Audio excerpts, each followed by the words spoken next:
Welcome to episode 10 of the Gospel Works podcast, where we discuss how the gospel applies to work and to life. We're your hosts. I'm Aaron Giesler in Albuquerque, New Mexico, and this is my good friend and consistent roommate, Josh M. I appreciate the pause and the and. Yeah. Those both make me feel very welcome. You are. You're always welcome. Thank you so much. So we've got an interesting topic today. It is a little bit more nerdy than normal. Can we be honest? It's quite a bit more nerdy. It's very, very, very nerdy. It's not infinitely nerdy, though. That joke will be way funnier in about 10 minutes. We hope. So, when I was a kid, a teenager, I lived on a ranch. My dad moved from the city. He became a ranch manager. Real Green Acres type thing. A real Green Acres type of a thing. So we lived like it was a mile walk to the nearest other person that lived somewhere. And one of the things that I got to experience about life on a farm, on a ranch, was building 5-strand barbed wire fences in the summer in Texas, which is, I don't know if you ever got a chance to do this, Geese, but you got like these T-posts and you've got this iron cap with handles on it. A T-post driver. A T-post driver. And then you try to drive a piece of metal into the concrete that we call ground. Caliche in Texas. And it's a beast of a job. It's harder in the summer, too, when the ground has no water in it. That's right.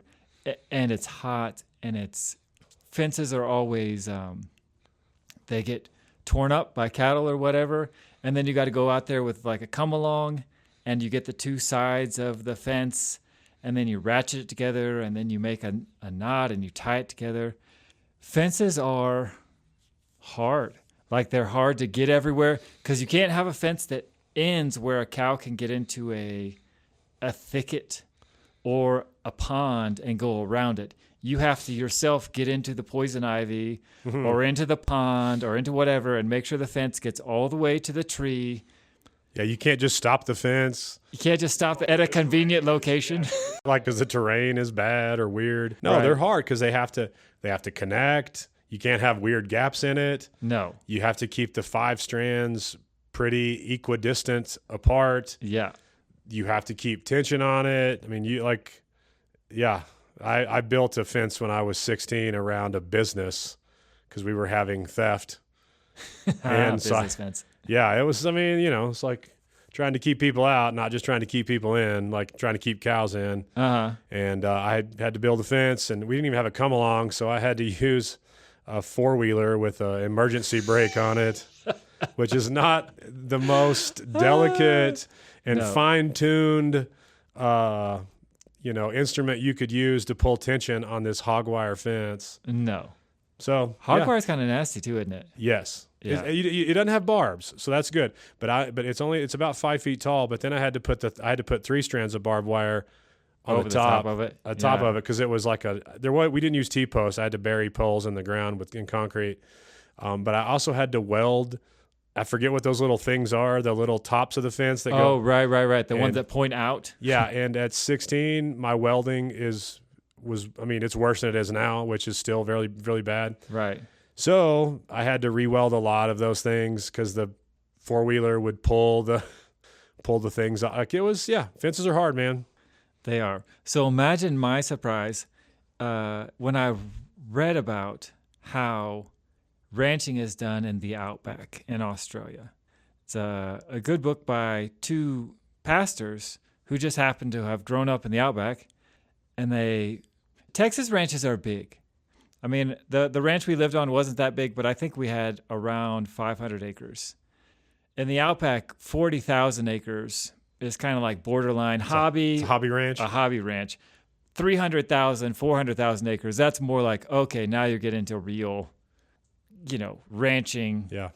And once you get to that size, building fences is not really, it's not that it's not possible, but it's not practical. You can't, have 100 miles of fence. And then fences aren't just to keep cattle on your land. They're to move them between different places. So what what you do in the outback is you dig a well and you provide water, and it's an arid area. And so you know that cows will move some distance away from the water, but you can kind of control where they are by providing water. And then you can drive them from one source of water to the next, and you make sure those sources of water are far enough away. Yeah, because you can't travel too far from their source of water. Right. The XIT ranch in Texas, which I think was the largest ranch at the time, was a little over 2 million acres. Yeah. No, sorry, roughly 3 million acres. Take that out back. I mean, but they also had the issue with fences too, because you had a lot. It was like 200. It was basically 200 miles from the north to the south. And that's is that in the hill country down there? It goes kind of from it's mostly along where Texas and New Mexico meet. Oh, right. So it also was like 10 arid. counties. Yeah, arid, very arid. Yeah. And that was, I think they started selling it off in like 1915. And a lot of that was because people started putting up fences, and you couldn't just push your cattle. You'd have 150,000, 200,000 head of cattle, and you would push them all the way north. But the point that these guys were making in their book, which I appreciated, is that a fence and a well represent two different ways of looking at a situation.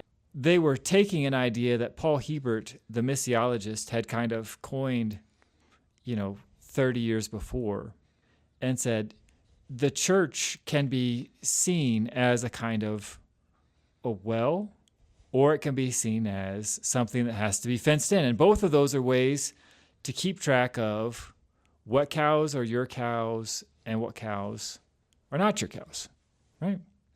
So when it comes to work and faith, I think what we're trying to say is sometimes you need a fence and sometimes you need a well. That's right. And today we're going to take a look at those two different approaches, and not trying to figure out which one is good and which one is bad. That's not the real question here. But to be able to identify when a fence is necessary and when a well is necessary. And so we're going to look at these approaches and share some of our some of our wisdom and some of the things that we've seen. Yeah. And how we even approach that, with the gospel and work, how our faith and our work needs both of those things as well. Yeah, think of them as tools that we're going to explore using together. And as with any tool, hammer's good for some things, not that good for other things. So we'll try to develop some experience together on where these things kind of work well and where they don't. But before we start, let's talk about where the wells and fences talk comes from.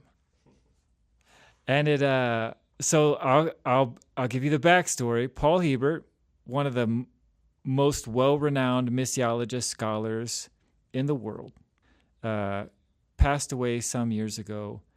But he spent a lot of time in India, and his undergrad, believe it or not, Aaron, was in math. The best ones usually are. The best ones usually are. And as he was watching the interaction of American mission sponsors or donors often, and the Indian church, which was kind of growing, he saw like they were having this conversation, and that the American missionaries and the American donors were saying, listen, we don't know exactly how many people are in your churches, and so we can't figure out what the growth is like, and we can't strategize that well. So we just need to start, how about if everybody just pays like 1 rupee a year? And that's how you know that they're really in. Which is not very much. It's not very much. And the Indian pastor said, that's not very much. It's not about the money. It's about what about the person that comes sometimes because their sister is a Christian and they want to support? Or what about the people that get involved in our outreach stuff, but they're still Hindu? Or what about the folks that are interested, but they haven't been baptized? And so they were like, I don't think it's a great idea to make a list of who our believers are, because that's just, you're going to have an inside and you're going to have an outside. That's going to create conflict, and it's going to create separation and barriers. Very anti-Indian. Very anti-Indian. Like they wanted everything to be included. And so Paul Hebert, after reflecting on this, wrote an article. And he said, this reminded me so much of kind of my passion for math and Nerd, and some of this set theory, non-Cantorian set theory, BTW. And then he started to lay out what these two things were. So Aaron, you're a math guy. I am. I took some math, But I was not a math guy. So maybe you can help us understand just a little bit all right. about set So theory. Cantorian. So basically, in the 1870s, you had this guy named George Cantor. I'm probably he's German, so I'm definitely saying it wrong. Gorg. Yeah. Anyways, so he basically wants to figure out how to talk about infinite groups of things. Right. And so he comes up with a couple of rules. And one of the things that he determines, which please don't get hung up on this too much, is not every, like infinite sets are not the same size. Right. Very important to my daily life. I do often devotions. I do. I dwell on that. I meditate. But he basically says like, hey, you have all the real numbers, like all the whole numbers. That's an infinite set. But that set of infinite whole numbers is a smaller set than every real number. Right. And then that set of infinite numbers is less than all natural numbers versus. Right. And that kind of like, from what I understand, Yep. that kind of like repaved the foundations of math, because you're did. like everything. And if you are old enough and unfortunate enough to have gone through your university or high school education in the 60s and 70s, they decided that they would just teach elementary school kids set theory to help them learn math better. Mm-hmm. TLDR didn't work very good. No, man. And it's like, I'm an applied math guy. Bad. Like I do not like, that's all theoretical math. And so Yeah. I took one course on modern algebra and set theory and ring theory and stuff. And I didn't like it because it's like, well, wait, one infinite set is bigger than another infinite set. But if you have non-infinite sets and you combine enough together, you will get an infinite set. But not like the group is not as big as all of the subgroups put together. So You get a lot of paradoxes. That's what we're trying to say. A lot of that, yeah. And actually, what Hebert did was he took a leap, right? Like he didn't say, this is what a math set is, and I'm going to apply this directly to people. He said, this is the idea behind a math set, and then he applied it to sociology. And he basically said, as he observed Americans and their interactions, he said, Americans, they like things to be categorized. They like things to have kind of fences around them. They like these, and he said, they like bounded sets. And in a bounded set, like you pay a lot of attention to where the fence is and how far away it is, and, the strands have to be equidistant. So you can say something like, that's an apple, and that's a banana, and that's a dog, and this is someone who's saved, and this is someone who's not saved. So mathematically, it would be like, okay, any whole number in a bounded set that's not infinite, like any whole number between 1 and 100 fits in this certain set. Right. And so you can know, is 1 in there? Yep. Is 7 in there? Yep. Is 101 in there? No. Right. Like, exactly what numbers are in there. Yeah. Exactly what kinds of numbers are in there, and exactly what kinds of numbers are not in. Right. And so with the church, it gets a little sticky, but it's a little sticky. And you can expand that to say, like, even in math, like this is the set of squares, and squares have to have these exact properties. Like they have to have 4 equal line segments that are parallel to each other, and they join with 90-degree interior angles. And something I thought you were talking about like squares, like something to the power of 2, which is the same thing. Same thing. Like, hey, every one of these numbers has a property. It has to have a whole square root. Right. That's right. And so every shape, every point, everything that exists is either a square or it's not a square. And if it's a square, it's a square. Like there's not a square shape that is more square than the other squares. Yeah. It's just a square. You're either square or you're not. You're either square or you're not. I've been called a square before, especially when I was doing my math bachelor's degree. Yeah. So bear with us. We're almost done with the math part. So then there's this other concept called the centered set. Now, the centered set, Hebert took a pretty significant step away from the math definition of a centered set. But what he said was, conceptually, in a bounded set, it's like cows and fences. The cow's either inside the fence or it's outside the fence. And that fence is whatever the set of properties that define the land are.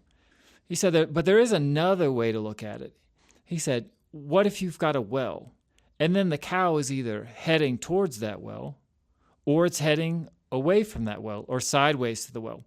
And a cow that's 10 miles away and heading towards the well, it's centered on that well. So it's going to be part of the centered set.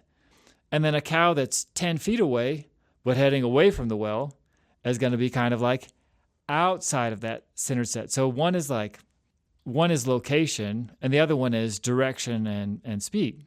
Indians at that time, they said, we're looking at the church, and they looked at a lot of life in that kind of centered set, like there's a lot of other things mixed in there, but in general, he's kind of heading that direction, right? And so with a centered set, a bounded set, a fence, all your effort is in maintaining the fence. If the fence is good, everything's good. If the fence has gaps in it or holes in it, the fence sucks. It doesn't work. A centered set, all the work is into maintaining the well, making sure the well's got good water, making sure you know where it is, and that way you can know if somebody's kind of heading towards it or heading away from it.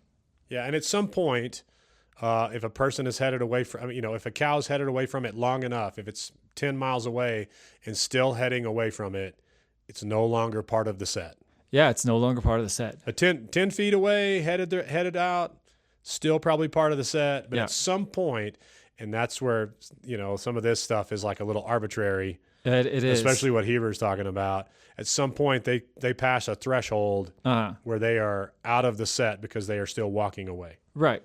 So this is a tool that we can use to think about the global church, the local church, but it's also something that we can use to think about economics or politics or work. For example, in America in 2026, the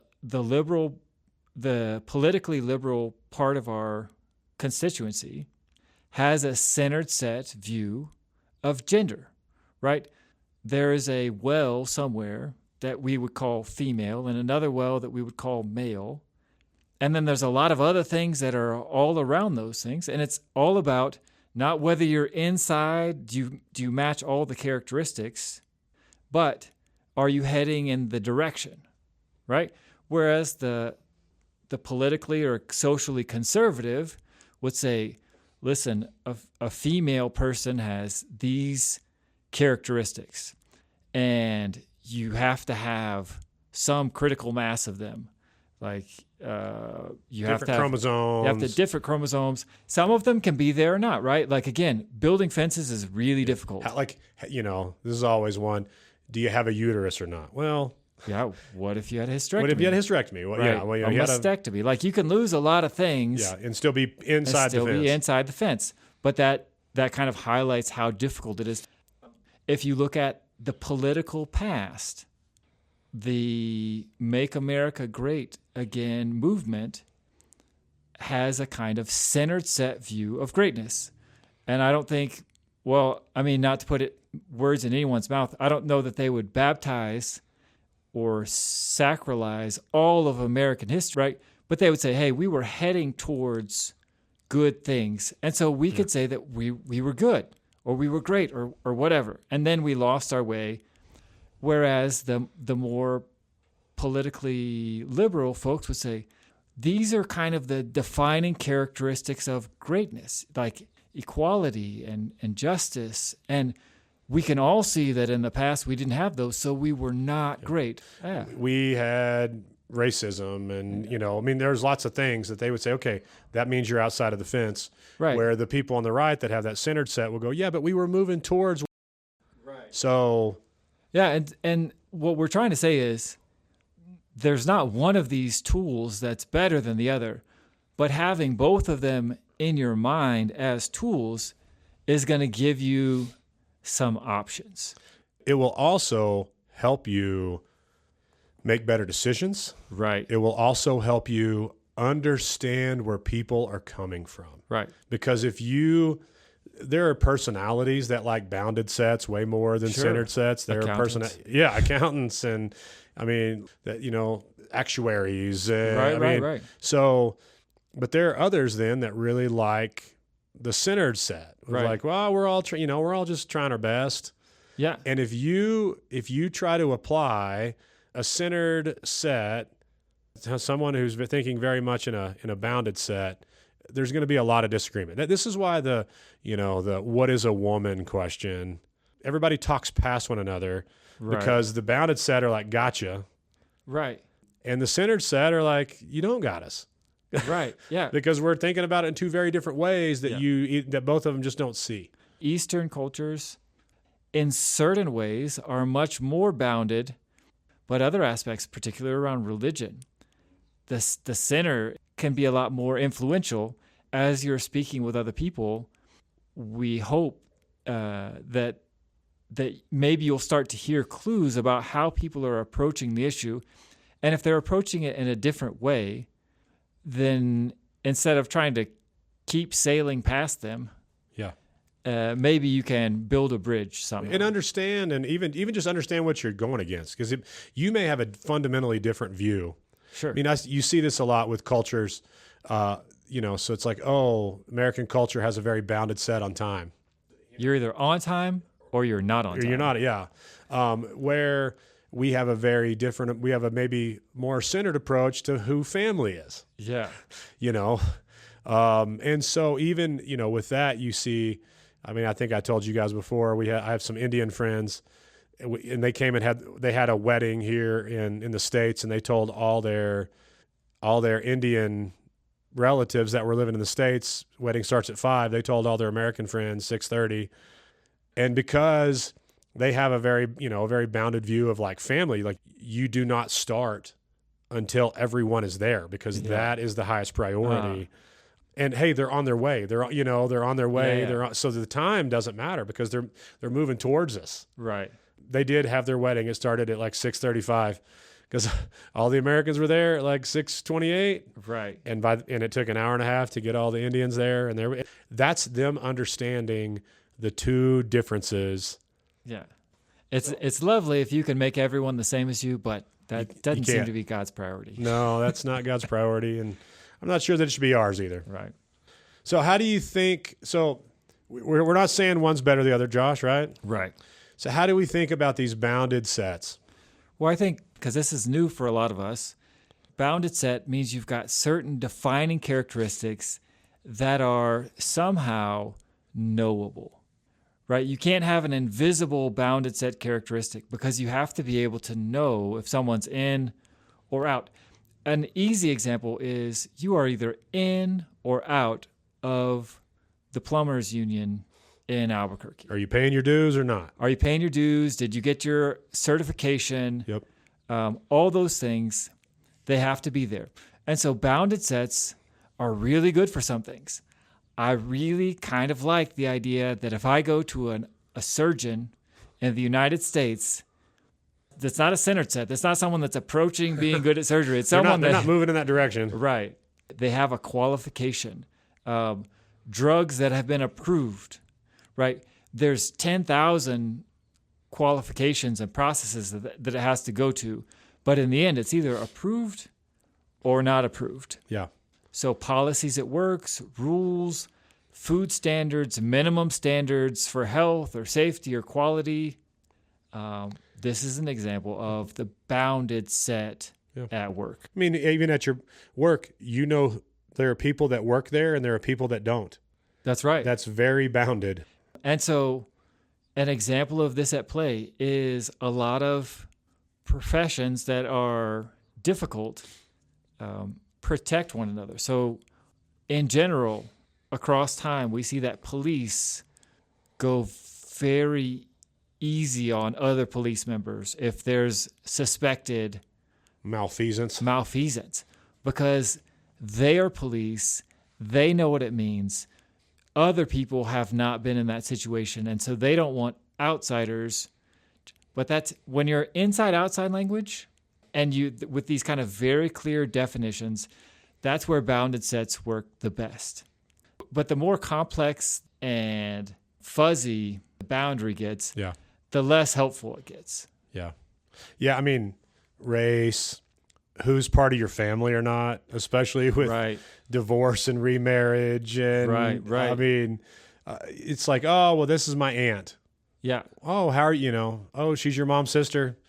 No, she's just been around my whole life. That's right. And then, so here's another. Oh, this is her husband. Oh, is that your uncle? No. Yeah. That's Tommy. Like that's right. And bounded sets don't do great at things where being a part of the set is important, but how a part of the set you are is more important. And that's where, for example, being on a football team is a bounded set. Being a starter is a centered set. Yeah. Right? Because it's whoever is becoming the best, whoever is the most fit for that position. Yeah. All right, so that's bounded sets. I mean, there's some problems with it. Right. But there's some huge strengths to it also. Sure. To explain, give us some of those same characteristics and qualities and weaknesses and strengths about centered sets, Josh. Right. So if in a bounded set, you put all your energy into figuring out what the boundaries are and kind of maintaining them. In the centered set, you put all your energy into figuring out what the center is and defining that pretty well. And then you care a lot less about where somebody is in relation to that center and more about what direction that they're moving. So an easy example is patriotism. In any country, patriotism isn't a bounded set. You have people that really hate their own country. And then you have people that are kind of ambivalent toward their country. And then you have people that are, kind of pro their country. And then you have people that are like so pro their country. They're not all the same. And some of the people that have been so pro their country, they get disappointed about something and they're moving away, and not slowly. I think of the local terrorists of the 90s, of those guys that were involved. The homegrown ones. They were former military folks who got disappointed. Who at one point were hugely patriotic. And then something happened, and I don't recall or know that we know the details of why they got so disappointed. I mean, like we saw in the 80s, Ruby Ridge. Right, Ruby Ridge. Really cost. I mean, you look at Timothy McVeigh, and he'll tell you Ruby Ridge and the Waco. What's that? I forget the Branch Davidians. The Branch Davidian compound. He watched Ruby Ridge on TV and watched the FBI kill children and women and stuff, and then he watched he was personally in Waco when the tank rolled through the building and they set the building on fire, and women and children. This was the government. This was Janet Reno and her FBI. Killing women and children and men, and that caused so much dissidence in him. He blew up the Oklahoma City building. Right. And so that's where the centered set is powerful and useful when when where they're at is less important than how they're moving. And so the idea of a master-apprentice relationship at work, the master carpenter, the master plumber, the PhD that you're studying under, those are like the well. And maybe they aren't even perfect, but they're trying to get there. And they're trying to bring you along with them. Yeah. That's the centered set. That's where it's great. What's the weakness of a centered set? Well, for example, the people that are heading towards the center of being a surgeon are not the best surgeons. They're inching closer. Yeah. It's the guy that's in his first month of med school, because he went from almost nothing. He doubled his knowledge or her knowledge. So they're really heading towards it. They're really part of that set. But that's not who you want operating on you, right? You want the Yeah. you want the guy that's already close. He's real close. He's got some boundaries around there, a mission and a vision at a corporation. Yeah. That's not bounded set.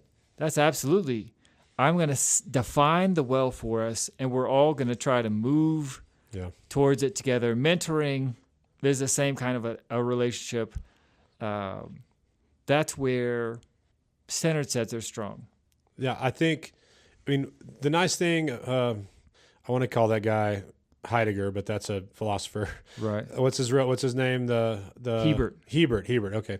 I mean, I want you to think about the church that you attend. Right. Some churches are very bounded sets, and some churches are very centered sets. Like I think about Grace Church, we are much more centered set. Right. Are you moving towards Christ? Are you bought into the mission and vision? We have membership, but you can do everything with membership except serve at the highest levels of leadership and vote one time a year. So, but there are other churches where covenant membership is the most important aspect of church life. Like you know, especially if you're in a congregational church that votes on a lot of things, and you can't serve at all unless you're a member. And so again, they work differently. I have a preference, and other people have other preferences. But like I mean, that's an easy one to look at in your context and go, oh, are we a more centered set? Centered set kind of church, or are we a more bounded set? Right. The traditional Baptist church where you pass your membership from one church to another. That's like the prototypical bounded set thing. You had to be like it was like believer's baptism. Yeah, articulate your faith, the foundations of your faith, the date, time, second, hour. You know all of that stuff. When became saved. Yep, you know all of that, and once you pass into that threshold of being in the bounded set of being a member, full access. Right. Yeah. And so one of the ways that this played out in Hebert's time and in his thing is the Indian church was like, it's ridiculous that we would let everybody vote on something because a lot of us have only been Christians for 6 minutes. Like, what we want our elders, we want those guys making the decisions because they're wise and they're respected. And if they lose that, then they won't make the decisions for us. Whereas, again, congregational thing is like, oh, you got baptized yesterday? Excellent. Come take a vote on our mission, vision, bylaws, statement of faith. Next pastor, all the things. And so you would have problems, or you could have problems like if what was the name of that church you started going to that grew so fast? The Village. Yeah, the Village. I don't know if the Village is congregational, but if it was, to go from 100 to 1,000 in 6 months or something. We had 150 in January.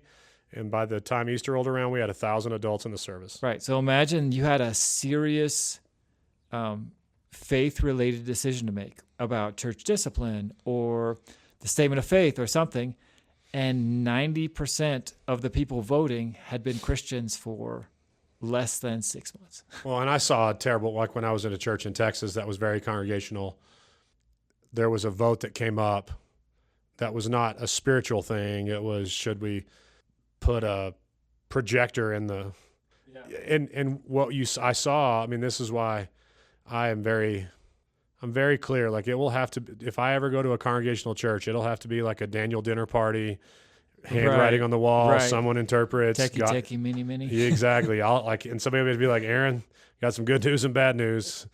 Bad news, you're going to congregational church. Good news, God commanded it. So because I saw people who were in, but they had literally moved to towns. Right. Yeah. They were not involved in the life of the church. They were not moving towards the mission and vision of the church. They were actually moving away from it more. Yeah. And they were very far from people who hadn't become members yet, who were all in on what we were trying to do. And they came together and voted this thing down. But on the other hand, I've seen it too, where you have everybody that's in tries to just keep it in. Right. Both models are problematic, and it's helpful to look at what the problems are and then maybe look at it in a work setting.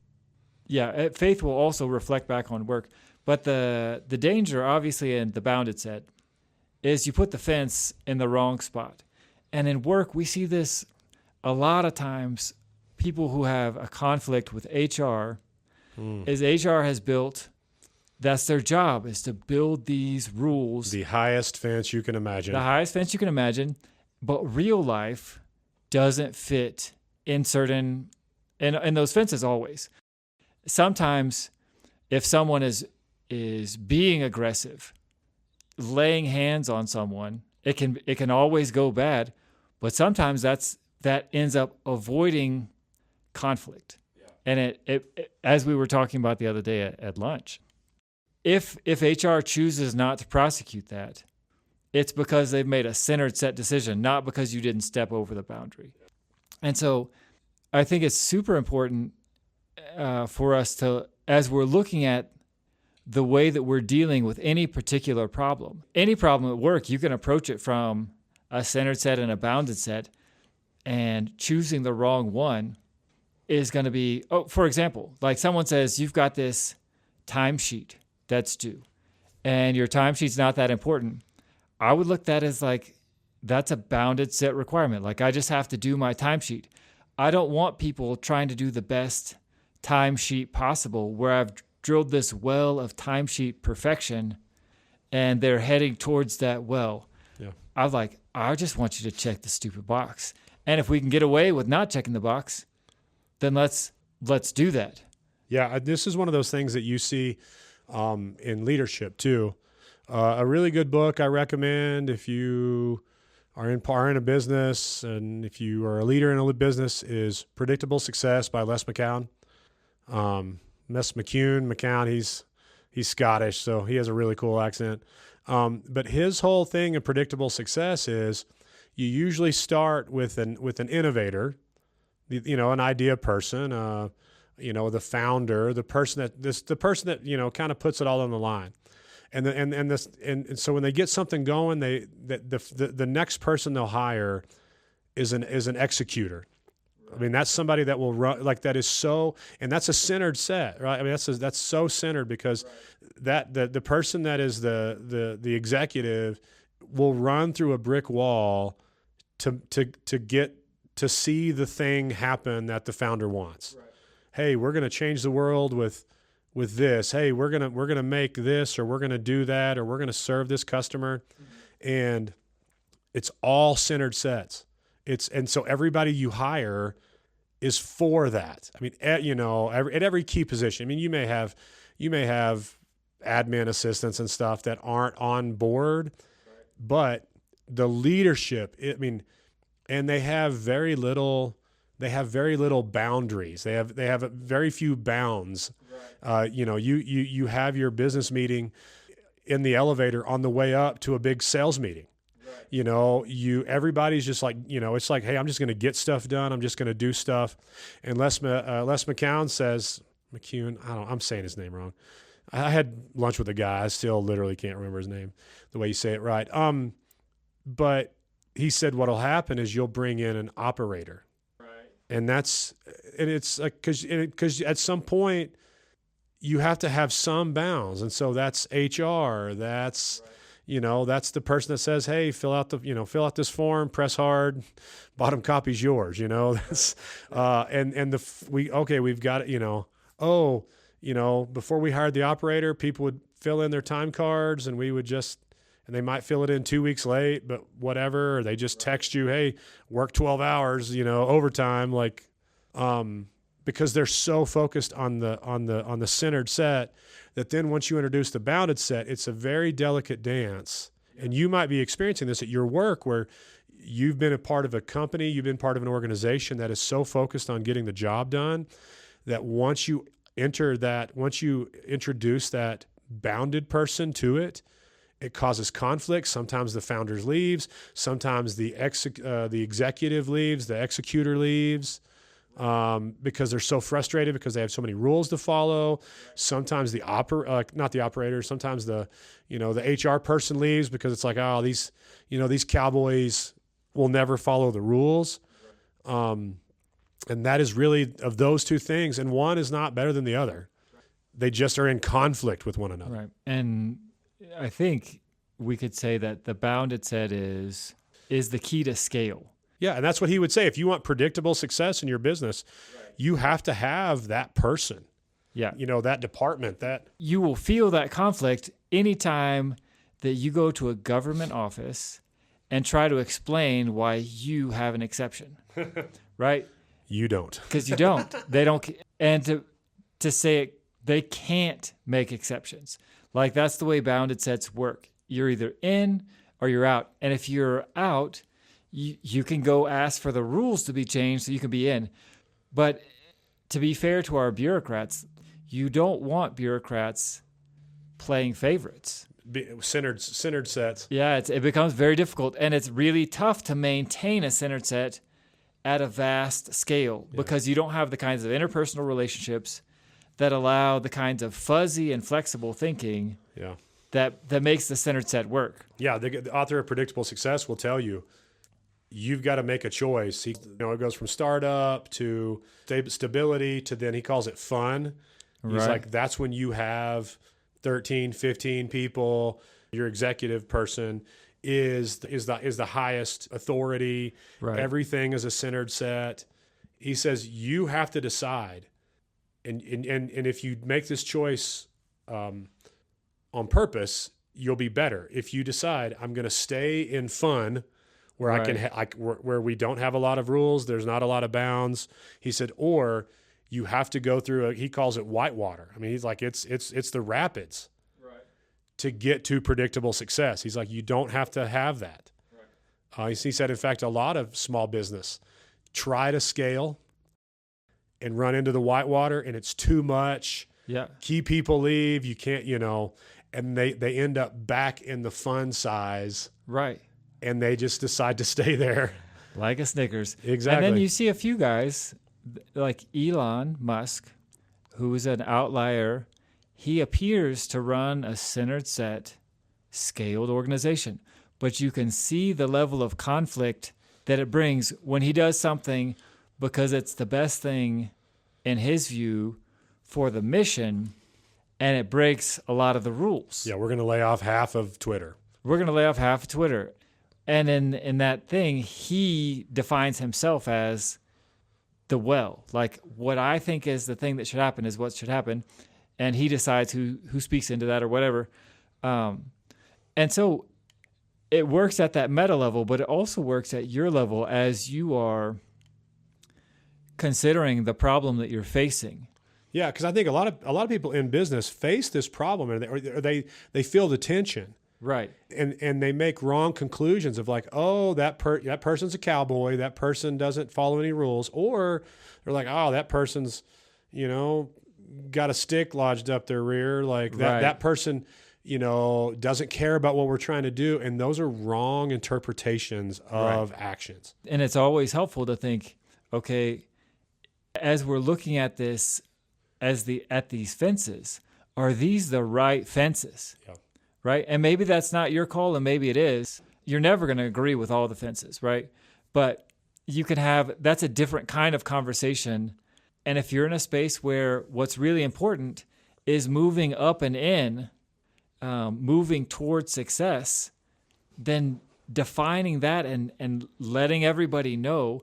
So, for example, let's say you've got a kid that you're mentoring at your job or as an actual kid.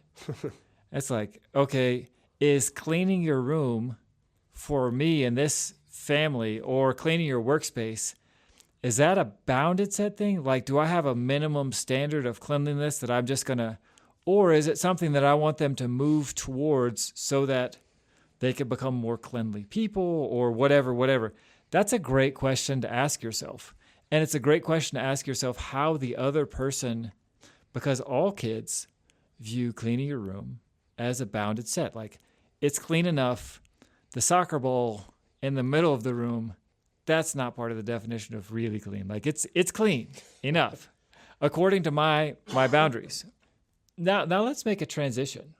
We've talked about work. We've talked about faith in some kind of abstract ways. But where I found this idea of bounded set super, super helpful for me personally was living and working in a context where most people or all people do not define themselves as believers in Jesus. Okay? So let's just ask ourselves, how does set theory, how does bounded sets and open centered sets, how does fences and wells apply to evangelism and discipleship in the workplace? So if I said evangelism to you, does that sound to you more like a bounded set idea or more like a centered set idea? Centered. More like centered. Explain why. Are you moving towards Jesus or are you moving away? And so what Aaron is saying is, he's saying in his church and in their interpretation, they're looking at guiding and directing people towards Jesus. Now, I know that a lot of you folks, and including the way that many of us were raised up in the faith, evangelism was a very bounded set thing. It's binary, yeah. Binary. Had you put your faith in Jesus Christ as your personal Lord and Savior for the forgiveness of sins by his death and resurrection on the cross. And sign the card. Sign the card. Did you believe all of those things? If you didn't believe in the resurrection, you were out. If you didn't believe that you were a sinner, you were out. If you hadn't been baptized, you were out.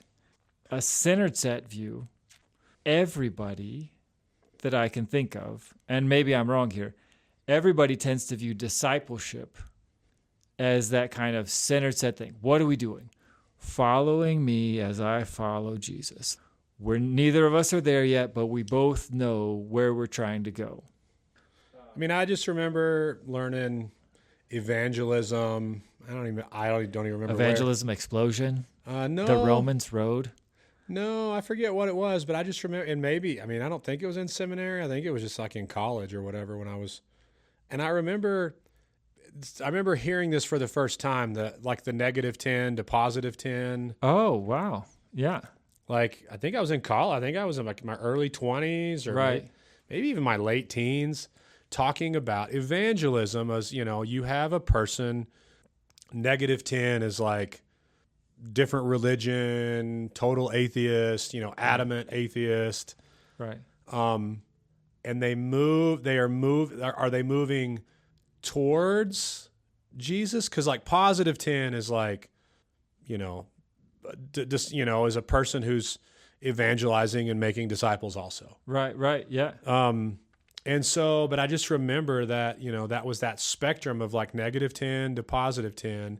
And at some point they hit 0. Right. And 0 was what you were talking about, where they affirm, I'm a sinner. I'm saved by grace through the death, burial, and resurrection of Jesus and his perfect life. And so, but we talked about people, even in the terms of like, are they moving towards that? And we still, at Grace Church, we still talk about it like that. Like, people, are they moving towards that or not? There's a buddy of mine who will tell you like, I don't believe like y'all believe. And he'll just kind of use y'all as like, general religious Christian people. He also asked me if I'm the one performing mass. To him, it doesn't matter, Christian, Catholic, it doesn't make any difference to him. But to me, this is movement, because 2 or 3 years ago, he would say something like, I don't believe in anything. And now he will say like, I don't believe like you guys believe, but I believe something. Hey, that's... And so I see that as him, that is a positive, that's a center. That's why I view evangelism and discipleship on the same spectrum, and it's centered. Man, I didn't realize you were so far ahead of the game. I came to that actually quite a bit later. And in my situation, -10 would be murdering people for their faith. But to move someone... We never had any of those, so... Right. But to move someone from like -7 to -4 was a major thing. And I think most folks, especially folks who maybe grew up in church, they have this idea of evangelism. That everybody's like -1. And all they need is to be convinced to move to 0. Positive, or 0 or +1 or whatever it is. And that there's got to be a confrontation there so that they can let go of whatever their beliefs are and adopt whatever your beliefs are. And that package kind of is determined by how what church you're in or whatever. I mean, we even say here at Grace Church, like, you can belong before you believe. Like, you can absolutely be a part of this church and be like, yeah, but I don't know that I believe everything you guys believe. Right. Because also what gets in there, what gets lumped in a bunch is, okay, the saving work of Jesus Christ. Like, so no doubt, right? Like I'm a sinner saved by grace through the atoning blood of Jesus and his death on the cross. But I'm also, but also thrown in there, it's like, yeah, but I'm a young earth creationist who, holds to a majority text translation, who, will never wear spaghetti straps. I mean, I personally don't wear spaghetti straps, and we appreciate that. Yeah, but there are things like that get thrown in there too. Somebody goes, yeah, but I mean, sure, they believe they're a sinner saved by grace, but they still say cuss words. They still drink beer. They still, so they're probably not in, because the fence is a little tighter than what. And that was the cultural Christianity of the South. Sometimes still, especially in the early 20th century, the late 19th century. Do you dance? Do you play cards? Have you been to the movies? Do you play face cards? That's very important. Do you believe that all people are made in the image of God? That's not even in there. Whatever. Right. And so holding to a bounded set view of evangelism, what I would say is it's not super helpful. The idea that what made a difference for me was, one, a centered set kind of merges evangelism and discipleship for me. Yeah. It says my job is always to get closer to Jesus, and in whatever way I can, and whatever way is relevant, lead other people to that. Lead other people there. And if they go from, I have hated all Christians, but you're cool, let's say that's -6 to -5. That's a victory. My hope is to get them to 0 or 1 or 10 or whatever. But my job is to lead everybody, or to draw everybody near. And that's the Holy Spirit's work. And the way that my Indonesian friend said it to me, he said, it's like, there's 2 ways to get somebody to change their direction. So you could run into them and knock them down, pick them back up, and face them the way you want. He said, or you could go put your arm around them, and you guys could gradually turn together. Yeah. And I was like, I like that a lot better. The gospel is inherently centered on Jesus. Yeah. It's not, everybody that's in is not the same. The grandma who's been praying for an hour every day and giving sacrificially and fighting her own sinful desires for 50 years. That no one believes she really even has. Right. That no one believes she even has anymore. And the 13-year-old who just committed his life to Jesus. But still looks at stuff he shouldn't online. Still struggling with anger and self-esteem issues and being mean to other people because they're not really human to him yet. Yeah. Those aren't the same, right? And the New Testament itself is like, that's why you select elders. Yeah. You don't select elders because you're all the same and you just democratically elected a representative. Yeah. That's someone that's closer and moving closer than you are right now. I also see this when, this is why evangelism and discipleship become the same thing to me. Right. Because I read passages like, those who are no longer with us never were part of us. Right. That's like when I read Jesus talking about the 4 types of seed, and there's 2 of those seed. There's two there's two types of seeds that spring up, Right. and appear like they're on their way. And Jesus said, but they're not. And I've seen it. I mean, Josh and I, when we were in seminary, we watched people who were very, very vocal, very committed. Yeah. Who in the last, 20 years have decided they're not anymore. Yeah. And I either have to say, well, they're still in, Yeah. even though they say they're not, or I've got They don't even know. Yeah, they don't know because they said they prayed the prayer, they signed the card, they had the right view of things, Right. and so they're in. Or I have to trust what 1 John says. It says, hey, those that have left us never were part of us. Right. Because they are, they're walking the other way. They crossed a threshold. Now, this is the other hard part. And I get, people go like, Aaron, do you think whoever is a Christian? And this is where, like, I tell people, I'm not on that committee. Right. God has never asked me to try to figure that out. Yeah. To try, and I think this is one of those things where there well-defined sets of Christians. We're told they are in Scripture. Yeah. The Lamb's Book of Life is, if your name is written in it, You're in. The problem is you don't get to see the book. Yeah. until it's time to separate folks. Yeah.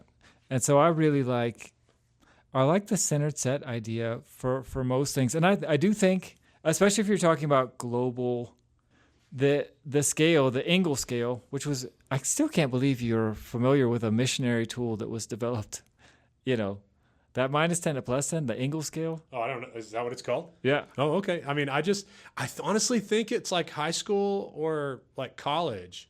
Dude. That I started thinking like that. I was like, oh yeah, we're just trying to get people to 0 and then get them to 10. Like, yeah.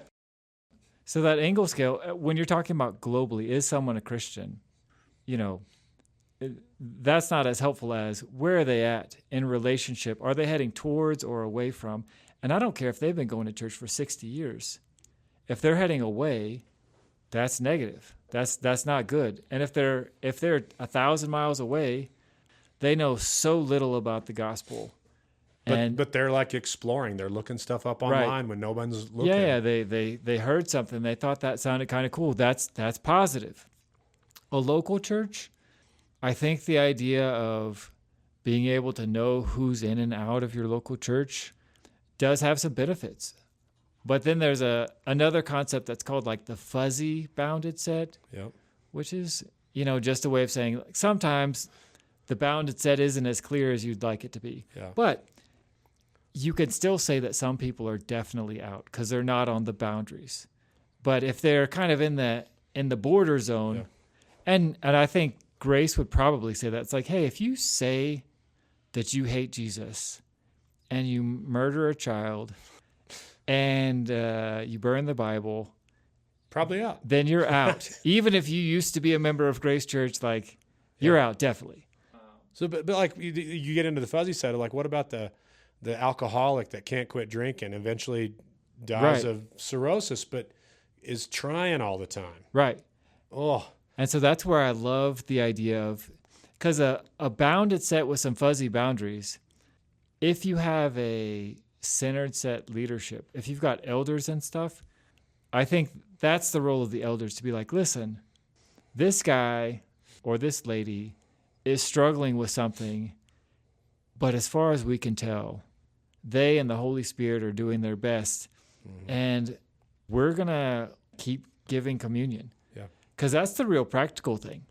You either serve communion, you allow them in, or you don't. Yep. Right? And one of the hardest funerals I ever had to do was a guy named Andy that went to church here. And for 20 years, he retired in his 60s. I did the funeral. I think he was in his 80s. He was here every weekend. Right. Gave to the church. Came on his own and just did whatever he thought it needed. Trimmed trees, planted flowers, swept stuff. I mean, he was in a Bible study. He hosted missionaries to the point where there are several missionary families who, anytime they came to Albuquerque, they would stay at his house. They would give them their whole house and go stay with other family. Wow. But he would say, and he would hear my sermons. Hey, good job today. I like he would interact, but he would tell you, yeah, I don't believe. Jeez. I don't believe. I don't believe. He would just tell you that. Right. Study the Bible all the time. I mean, smart guy, generous guy. Yeah. His family are Christians. Yeah. Yeah. Because he raised them in church. Wow. And man, that's a hard funeral to do. It's like, sure. I mean, I really just had to say, I preached the Good Samaritan who had mercy, who's the neighbor, the one who had mercy. And I really had to go with I'm not on that committee, man. I don't, we don't know where he's at.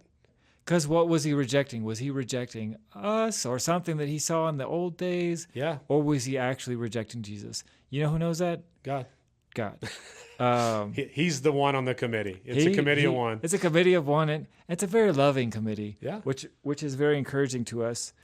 And so I think my encouragement for all those who are listening is, if you've lived in a very confrontational, very all or nothing view of sharing the gospel, maybe some of you have leaned into that and have gone for it, but I'm guessing most of you have let that kind of prevent you from sharing in smaller doses.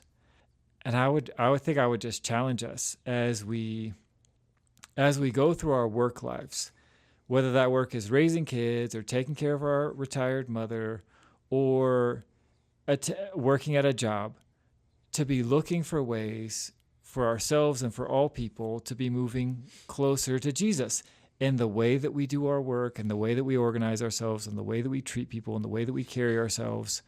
All the fruit of the Holy Spirit, if someone grows more humble, guess what? They grew closer to Jesus. Does that make them in the bounded set?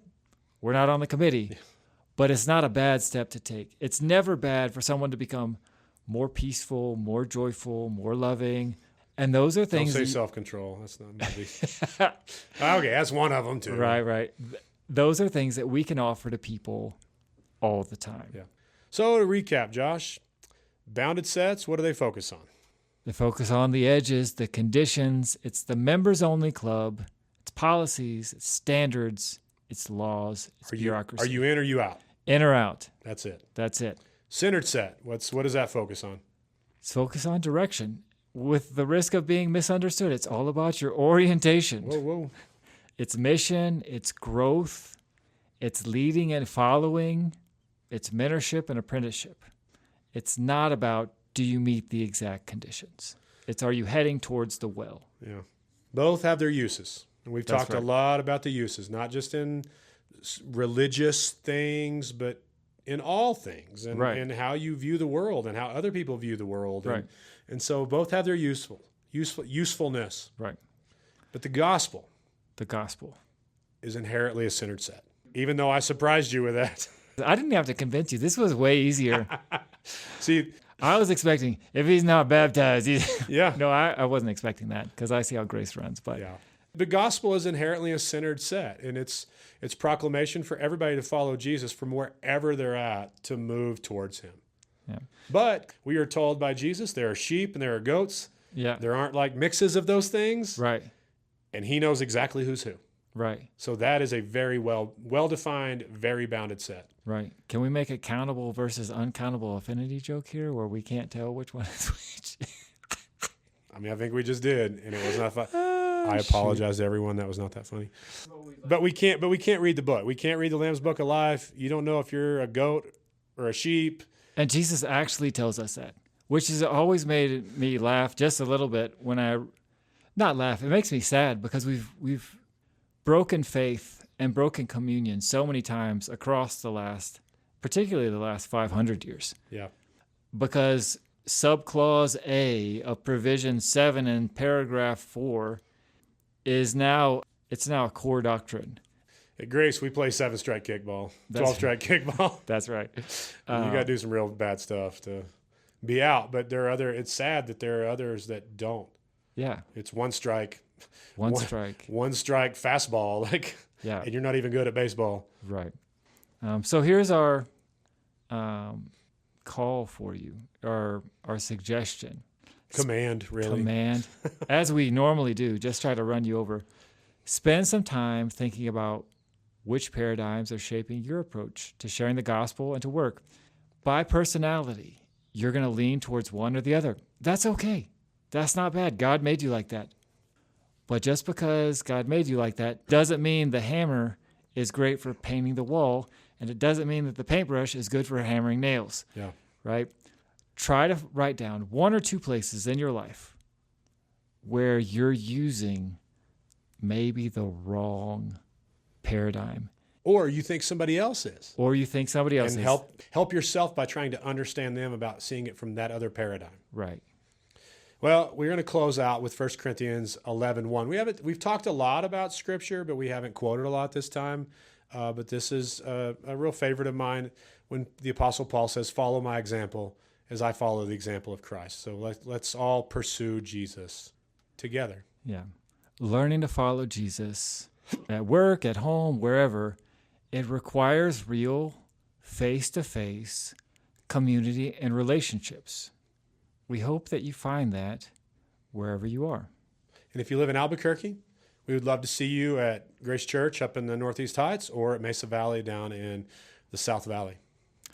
Thank you for joining us today in this, I think, the nerdiest episode so far. Hopefully for a while. I doubt it, because I know who's producing these particular podcasts. If you have comments or questions or ideas for a topic, reach out to us at the simplest and clearest email address that has ever been composed, the Gospel Works Podcast at gracechurchabq.org. If you know someone that you think would be great for us to interview, send us their name. At one word, the Gospel Works Podcast at gracechurchabq.org. If simplicity in email was a centered set, we're not in it, and we're not moving towards it very quickly. No, we're static. We're static. And we're at -5. Next episode, we're going to talk about how faith in Jesus affects risk-taking. Man, I'm excited for that one. I'm excited to hear it. That one's going to be fun, because I've done a lot of stuff that's not that smart. Good. But until then, for Josh, my name is Aaron, and this is the Gospel Works Podcast.